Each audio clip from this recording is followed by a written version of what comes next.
Hello everyone. आज हम बात करेंगे इंट्रोडक्शन इन सी प्रोग्रामिंग।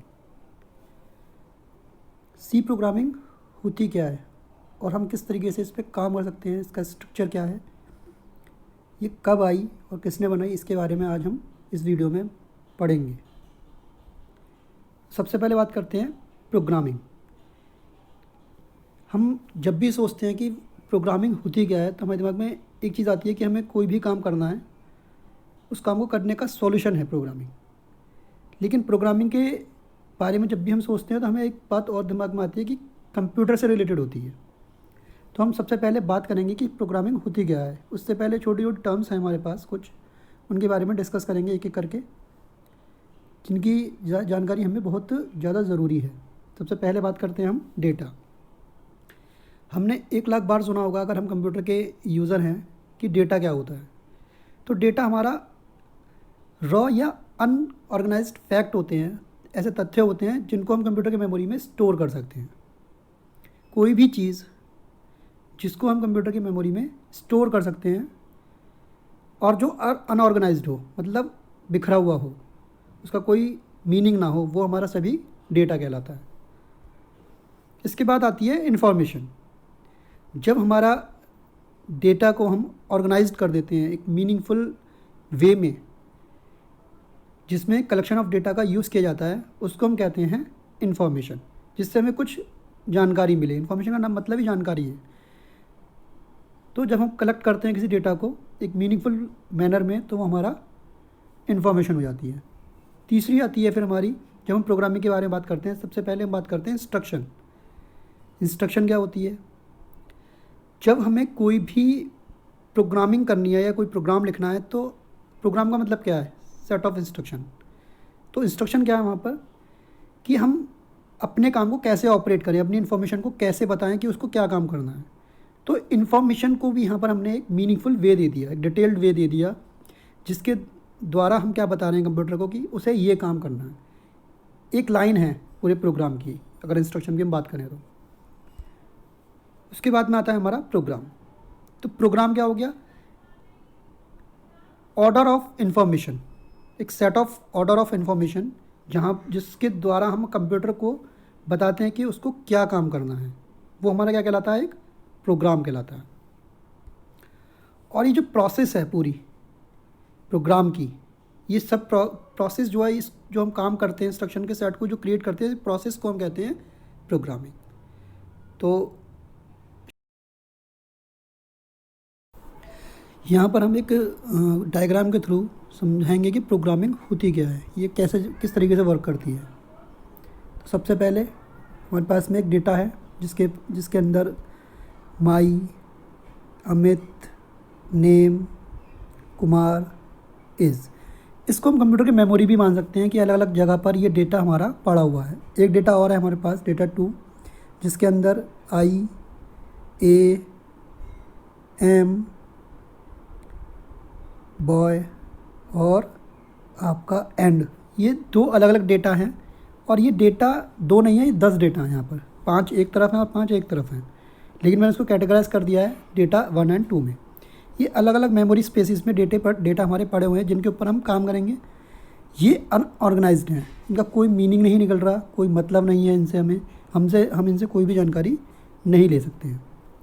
इसके बाद में जब हम आगे बढ़ेंगे, प्रोसेस करेंगे इस डेटा को स्टेप 1 में, तो ये बन जाएगी इन्फॉर्मेशन। इन्फॉर्मेशन हमारी 2 पार्ट्स में डिवाइड हो सकती है अगर हम इसको कंबाइन करें तो, कि my name is Amit Kumar, ये इन्फॉर्मेशन हो गई कि एक नाम है अमित कुमार किसी का। दूसरी इन्फॉर्मेशन मिल गई कि आई एम ए बॉय, ये इन्फॉर्मेशन हो गई। इस डेटा से हमने इन्फॉर्मेशन जनरेट कर दी, या फिर हमने इस डेटा को कलेक्ट कर एक इन्फॉर्मेशन में भर दिया। इसके बाद में स्टेप नंबर 2 आपका 2 आएगा। इस स्टेप नंबर 2 में हमने इस इंफॉर्मेशन से हमने क्या जनरेट किया? इंस्ट्रक्शन जनरेट की।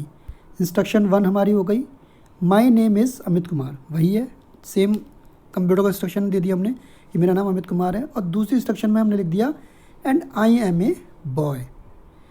ये 2 इंस्ट्रक्शंस हो गई अलग अलग। इसमें हमने एंड का यूज़ कर लिया, जो एंड यहाँ पर डेटा पड़ा हुआ था, जिसके थ्रू ये दोनों इंस्ट्रक्शन एक दूसरे से रिलेट करने लगी हम। इसके बाद में स्टेप नंबर 3 अगर हम माने तो ये हमारा हो गया फाइनल स्टेप, इसमें हमारा प्रोग्राम जनरेट होगा और ये दोनों इंस्ट्रक्शन हमारी एक ही प्रोग्राम के अंदर यूज़ हो जाएंगी, जिससे हमें इसकी पूरी इन्फॉर्मेशन मिल जाएगी और कंप्यूटर को पूरा इंस्ट्रक्ट कर पाएंगे कि मेरा नाम अमित कुमार है और मैं एक लड़का हूँ। तो ये हमारी पूरी प्रोसेस हो गई डेटा से लेके प्रोग्राम तक की। और ये जो पूरी कंप्लीट प्रोसेस है, इसको अगर हम बोले तो ये क्या हो गई, हमारी प्रोग्रामिंग हो गई। तो इस तरीके से हम अपनी प्रोग्रामिंग को डेटा से प्रोसेस करके। What is computer programming language? 3 terms हैं हमारे सामने, computer programming language. Computer programming language होती क्या है? तो उससे पहले हमें समझना पड़ेगा कि कंप्यूटर प्रोग्रामिंग और लैंग्वेज ये अलग अलग क्या मतलब है इनका। तो बात करते हैं सबसे पहले लैंग्वेज के बारे में। तो लैंग्वेज का मतलब क्या होता है कि हमें किसी से कम्युनिकेट करना हो, अपने व्यूज़ को एक पर्सन से दूसरे पर्सन पे ट्रांसफ़र करने हो, तो हमारा क्या कहलाता है, कम्युनिकेशन कहलाता है। अगर हम किसी से भी बात करना चाहते हैं तो हमें एक लैंग्वेज की ज़रूरत पड़ती है। अब वो लैंग्वेज स्ट्रक्चर्ड होती है। अगर अब जनरली हम हिंदी में बात करते हैं तो हमें सभी को हिंदी आना कंपलसरी है। अगर हमें हिंदी आएगी बोलने में या लिखने में, तभी हम एक दूसरे से अपनी बातों को शेयर कर पाएंगे। तो ये एक लैंग्वेज हो गई। अगर हम इंग्लिश में जानते हैं तो हमें इंग्लिश आनी चाहिए, ये एक लैंग्वेज हो गई। इसको पढ़ना पड़ेगा, इसका तरीका होगा पढ़ने का, तभी हमें आपस में कम्युनिकेट कर पाएंगे। कंप्यूटर लैंग्वेज क्या होती है? जैसे कि अभी मैंने आपको बताया कि लैंग्वेज किसी से बात करने के लिए हमें ज़रूरत पड़ती है, दोनों को वो लैंग्वेज आनी चाहिए। तो अगर हमें कंप्यूटर से कम्युनिकेट करना है, कंप्यूटर से बात करनी है या अपनी बात कंप्यूटर को बतानी है, तो हमें वो लैंग्वेज आनी चाहिए जिससे हम कंप्यूटर से बात कर सकें, कंप्यूटर को अपनी बातें बता सकें। तो वो हमारी क्या कहलाएगी, कंप्यूटर लैंग्वेज कहलाएगी। अब हमें पता है कि कंप्यूटर केवल मशीन लैंग्वेज जानता है। मशीन लैंग्वेज का मतलब लो लेवल लैंग्वेज, 0 और 1। क्यों? क्योंकि computer is a electronic device, एक इलेक्ट्रॉनिक डिवाइस है और इलेक्ट्रॉनिक केवल 0 एंड 1 पे काम करता है, प्लस एंड माइनस पर। तो वो बाइनरी डिजिट जानता है केवल, उसके अलावा कोई भी कोड नहीं जानता है। तो अगर हमें कंप्यूटर से बात करना होगा तो हम कैसे बात करेंगे फिर? तो उसके लिए हमें ज़रूरत पड़ती है कंप्यूटर प्रोग्रामिंग लैंग्वेज की। तो कंप्यूटर प्रोग्रामिंग लैंग्वेज क्या होती है? एक हाई लेवल लैंग्वेज होती है जो कि कंप्यूटर आसानी से समझ जाता है। जो भी हम कंप्यूटर को इंस्ट्रक्शन देते हैं उस लैंग्वेज के थ्रू, वो कंप्यूटर समझ जाता है और उसके अकॉर्डिंग वो काम करता है। लेकिन वो लैंग्वेज भी हमें, जो प्रोग्रामिंग लैंग्वेज है, वो हमें आनी चाहिए। तो उसको हमें पढ़ना पड़ेगा। तो कंप्यूटर से बात करने के लिए, इसको इंस्ट्रक्ट करने के लिए जिस लैंग्वेज का हम यूज़ करते हैं उसको हम कहते हैं कंप्यूटर प्रोग्रामिंग लैंग्वेज। और सी हमारी क्या है? कंप्यूटर प्रोग्रामिंग लैंग्वेज है। What is C language? C language क्या है, समझते हैं इसे। C is a programming language. अभी बताया मैंने आपको कि सी क्या है, कंप्यूटर प्रोग्रामिंग लैंग्वेज है, जिसके द्वारा हम अपनी बातों को कंप्यूटर को समझा सकते हैं या बता सकते हैं कंप्यूटर को कि करना क्या है।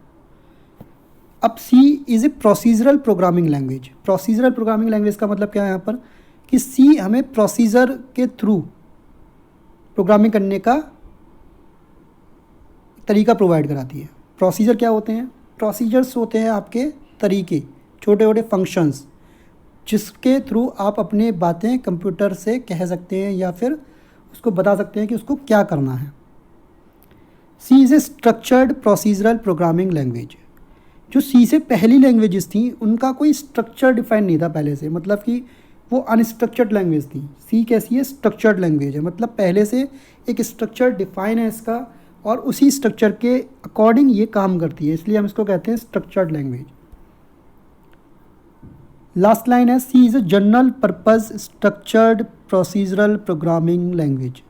तो जनरल पर्पस का मतलब कि हम इसका यूज़ हर काम के लिए कर सकते हैं, जनरल पर्पस के लिए कर सकते हैं, 2 नंबरों को जोड़ने के लिए कर सकते हैं, अपनी बात कहने के लिए कर सकते हैं। जो भी काम हम करना चाहें वो हम सी लैंग्वेज के थ्रू कर सकते हैं। लेकिन सी लैंग्वेज हमारी जनरली जो डेवलप हुई थी वो हुई थी ऑपरेटिंग सिस्टम के लिए।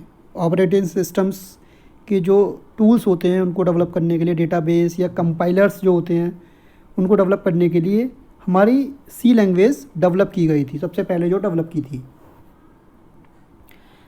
इंट्रोडक्शन ऑफ सी, सी के बारे में सी का क्या इंट्रोडक्शन है, जैसा भी आपने पढ़ा कि C is a general purpose structured programming language. दूसरी बात क्या है इसमें, ये डेनिस रिची ने 1972 में इसको डेवलप किया था। सबसे पहले इसको जो यूज़ किया गया था वो सिस्टम प्रोग्रामिंग के लिए, ऑपरेटिंग सिस्टम के लिए यूज़ किया गया था।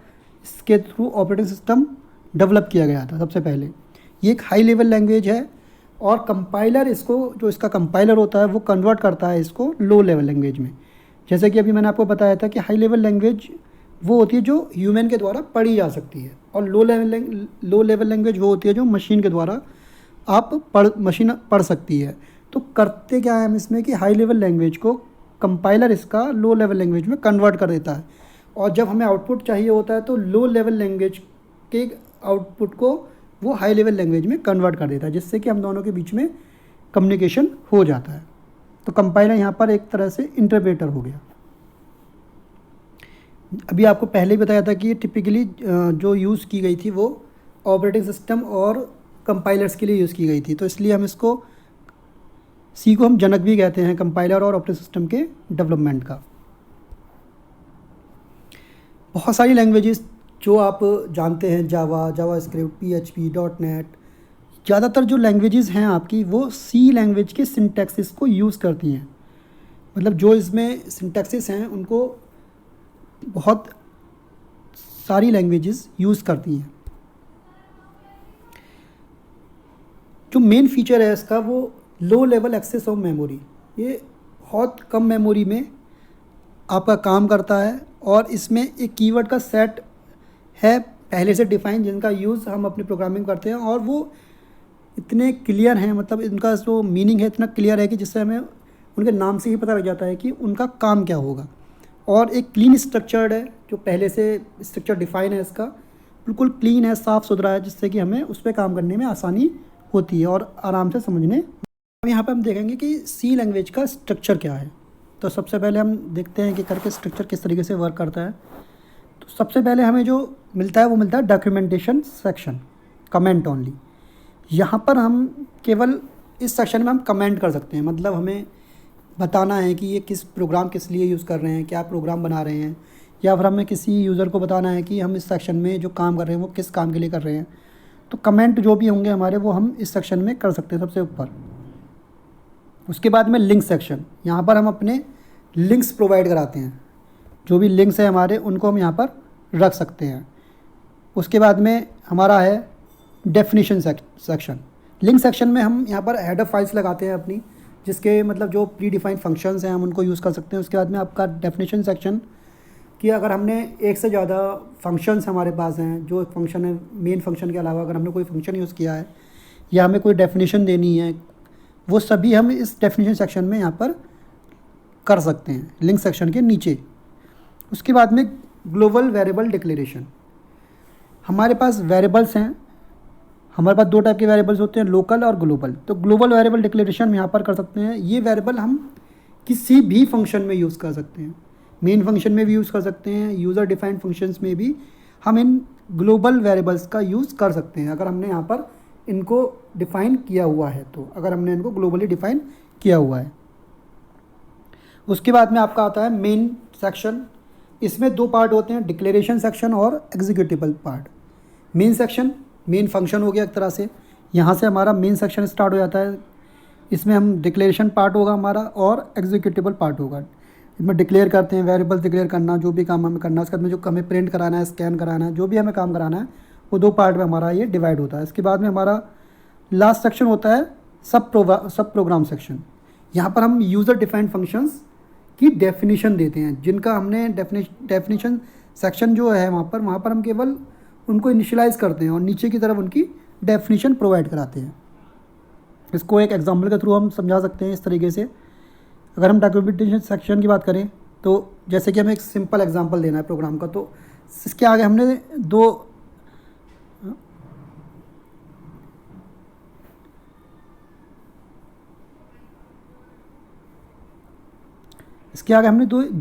लाइंस लगाई हैं। इन लाइंस को हम कहते हैं स्लैश। इसके बाद में हमने दूसरा लिंक सेक्शन में हमारे पास क्या मिलेगा, हमें इंक्लूड, ये हेडर फाइल्स लगा दी हमने, इंक्लूड करा दिया स्टूडियो और कॉर्नियो। जिन हेडर फाइल्स का यूज़ हमें प्रोग्राम में करना है उनको हम यहाँ पर लिंक सेक्शन में लिंक करा देते हैं। लिंक यहाँ पर इसलिए क्यों कराया गया है ऐसे, क्योंकि ये टॉप टू बॉटम काम करती है। जो भी चीज़ हमें टॉप पे मिलेगी वो ही बॉटम के लिए यूज़ की जाएगी, और हमने यहाँ पर अपेंड कर दी इसे, तो ये फंक्शंस हमारे नीचे की तरफ यूज़ किए जा सकते हैं। उसके बाद में थर्ड है आपका डेफिनेशन सेक्शन। यहाँ पर हम एक फंक्शन क्रिएट करेंगे सब प्रोग्राम फंक्शन वॉइड फंक्शन नाम से। तो उसको हमने यहाँ पर डिक्लेयर कर दिया है, एक ग्लोबल वेरिएबल डिक्लेयर किया हमने यहाँ पर इंट a इक्वल टू 10। ये ग्लोबल है, इसको हम मेन फंक्शन में भी यूज़ कर सकते हैं और इसको हम सब फंक्शन में भी यूज़ कर सकते हैं, यूज़र डिफाइंड फंक्शन में भी यूज़ कर सकते हैं। ये एक छोटा सा प्रोग्राम है यहाँ पर वॉइड मेन। हम यहाँ पर प्रिंट करा रहे हैं एक ही वैल्यू और साथ में एक फंक्शन को कॉल कर रहे हैं। जो हमारा फंक्शन है उसको हम यहाँ पर कॉल भी कर रहे हैं।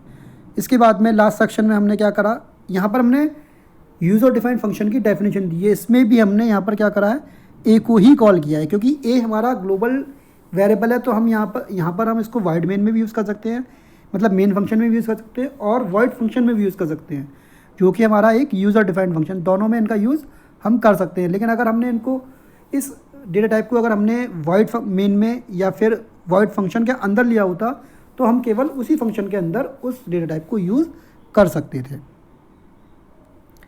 तो इसको डिस्क्राइब करते हैं। सबसे पहले डॉक्यूमेंटेशन सेक्शन था हमारा, जिसमें हम जो भी हमें नाम प्रोग्राम का, ऑथर का, अदर डिटेल जो भी हमें देनी है वो हम डॉक्यूमेंटेशन सेक्शन के अंदर दे सकते हैं। उसके बाद में लिंक सेक्शन के अंदर हम अपने कंपाइलर को जो हमारे फंक्शंस होते हैं, जो भी हमारे प्री डिफाइंड लाइब्रेरीज़ हैं, उनको अपने प्रोग्राम के साथ कनेक्ट करने के लिए यूज़ करते हैं। थर्ड सेक्शन हमारा डेफिनेशन सेक्शन में हम जो भी सिंबॉलिक कांस्टेंट हैं हमारे, जो पहले से हमें डिफ़ाइन करने हैं, वो सब हम यहाँ पर लिख सकते हैं।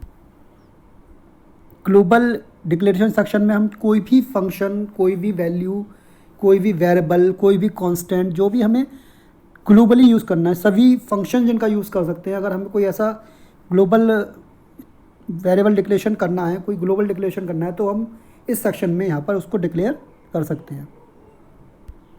उसके बाद में मेन फंक्शन, हर प्रोग्राम में एक मेन फंक्शन होना कंपलसरी है, मतलब एक फंक्शन होना कंपलसरी है जिसको हम मेन कहते हैं। ये पार्ट दो पार्टों में डिवाइड होता है, एक तो डिक्लेरेशन पार्ट और एक एग्जीक्यूटेबल पार्ट। डिक्लेरेशन पार्ट में हम डिक्लेयर करते हैं वेरिएबल्स को, और एग्जीक्यूटेबल पार्ट में हम कम से कम एक एग्जीक्यूटेबल लाइन वहाँ पर होनी कंपलसरी होती है, जिसका यूज़ हमें करना पड़ता है। सब प्रोग्राम सेक्शन में हमारा सब प्रोग्राम्स होंगे जो हमें बनाने हैं, और उनको डिक्लेरेशन वहाँ पर हमारी होगी।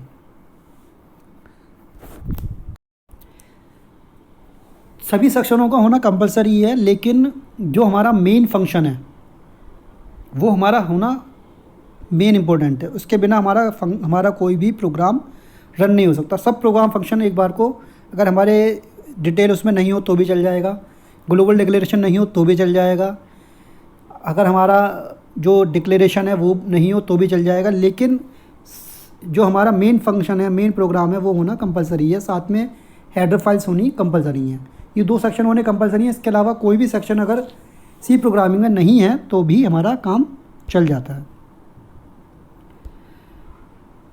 ये एक छोटा सा प्रोग्राम है हमारा, इसमें हमने प्रिंट किया है all about study bye Ashish Goyal. तो इसमें आप देख सकते हैं कि एक तो आपकी हेडर फाइल कंपलसरी है और एक आपका जो मेन सेक्शन है वो कंपलसरी है। इस मेन सेक्शन में हमने दो फंक्शन यूज़ किए हैं, एक प्रिंट एफ और एक get C H. Print f आपका studio.h का फंक्शन है, जबकि गेट सी एच आपका कॉर्नियो का फंक्शन है, इसलिए हमने यहाँ पर दोनों हेडर फाइल का यूज़ किया है। ये स्ट्रक्चर है सी प्रोग्राम का। अब हम इसको डिफ़ाइन करते हैं यहाँ पर किस किस तरीके से काम कर रहा है। स्टेप 1, सबसे पहले हमने इंक्लूड किया यहाँ पर दो फाइल्स studio.h एंड कॉर्नियो.h। ये क्या है? जो भी सी प्रोग्राम है वो स्टार्ट होता है हैश से, इसको हम हैश कहते हैं, इसको हम प्री प्रोसेसर कहते हैं, जो कि कंपाइलर को इन्वोक करता है स्टार्ट करने के लिए कि हमारे यहाँ पर इसको एग्जीक्यूट कर दिया जाए। उसके बाद में यहाँ पर हमने यूज़ किया है यहाँ पर कॉर्नियो studio.h एंड कॉर्नियो.h। studio.h एंड कॉर्नियो.h ये होती हैं आपकी हेडर फाइल्स, जो कि जिसके पास प्री डिफाइंड लाइब्रेरीज़ होती हैं, और प्री प्रोसेस्ड होकर ये हमारे कोड के साथ ऐड हो जाती हैं। जो भी फंक्शंस इसके होते हैं वो सब हमारे प्रोग्राम में इनबिल्ड हो जाते हैं। जो प्रिंट एफ फंक्शन है वो हमारा यूज़ होता है किसी भी स्टेटमेंट या वैल्यू को प्रिंट कराने के लिए, जबकि गेट ch यूज़ होता है हमारी स्क्रीन को एक बार एक सिंबल्स के लिए हमारी स्क्रीन को होल्ड करने के लिए। जो प्रिंट एफ फंक्शन है वो आपका यहाँ पर studio.h का है, जबकि गेट ch जो फंक्शन है वो आपका यहाँ पर conio.h से बिलोंग करता है। स्टेप 2 मेन, वॉइड मेन का यूज़ हम क्यों करते हैं? वॉइड मेन का जो मेन यूज़ है वो यही है कि हमारा यहाँ से प्रोग्राम स्टार्ट होता है, इसके बिना कोई भी प्रोग्राम कंप्लीट नहीं हो सकता। मेन फंक्शन हमारे प्रोग्राम में होना कंपलसरी है। यहाँ पर वॉइड जो है वो रिटर्न टाइप है, क्योंकि सी हमारी डेटा के बिना, मतलब डेटा टाइप के बिना कोई भी काम नहीं कर सकती है।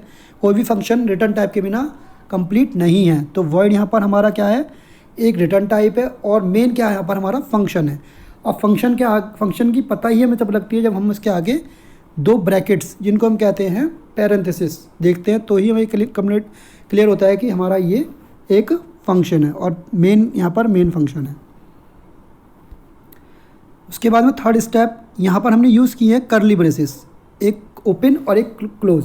कर्ली ब्रेसेस एक तरीके से हमें ये बताता है कि ब्लॉक हमारा यहाँ से स्टार्ट है और ब्लॉक यहाँ पर हमारा ख़त्म है। जितने कर्ली ब्रेसेस हमारे स्टार्ट होते हैं उतने ही कर्ली ब्रेसेस हमारे एंड होने कंपलसरी हैं। कोई भी अगर लूपिंग फंक्शन, इफ एल्स, जो भी अगर कंट्रोल स्टेटमेंट हमें कुछ भी लगाना है तो हमारा कर्ली ब्रेसेस से स्टार्ट होगा और कर्ली ब्रेसेस से ही एंड होता है। तो कर्ली ब्रेसेस हमारे एक तरीके से डिफाइन करते हैं कि ये ब्लॉक है हमारा यहाँ से लेके यहाँ तक का। इसके बाद में हमने यूज़ किया है प्रिंट एफ। प्रिंट एफ का काम क्या होता है? प्रिंट एफ एक स्टैंडर्ड लाइब्रेरी फंक्शन है जो कि प्रिंट करता है कोई भी, जो भी आपने उसके अंदर लिखा है उसको प्रिंट करने का काम करता है। तो वैल्यू प्रिंट करने का काम करता है और एक आपके स्टेटमेंट प्रिंट करने का काम करता है। सेमीकोलन का यूज़ हम करते हैं यहाँ पर टर्मिनेट करने के लिए इसको। और फंक्शन की हमें पता, अभी मैंने आपको बताया फंक्शन कैसे पता लगेगा, क्योंकि पैरेंथेसिस लगी हुई हैं इसके पास, इसके आगे लेफ़्ट और राइट पैरेंथेसिस दोनों लगी हुई हैं। तो प्रिंट एफ हमारा क्या हो गया, एक फंक्शन हो गया, एक यूज़र डिफाइंड फंक्शन और लाइब्रेरी डिक्लेयर्ड फंक्शन हो गया। Thank you for watching my video and please subscribe my channel and comment me कि आपको मेरी वीडियो कैसी लगी। और अगर आपको कोई भी प्रॉब्लम है तो आप मुझे कमेंट कर सकते हैं और मुझे बता सकते हैं, मेरी साइट विज़िट कर सकते हैं। Thank you very much.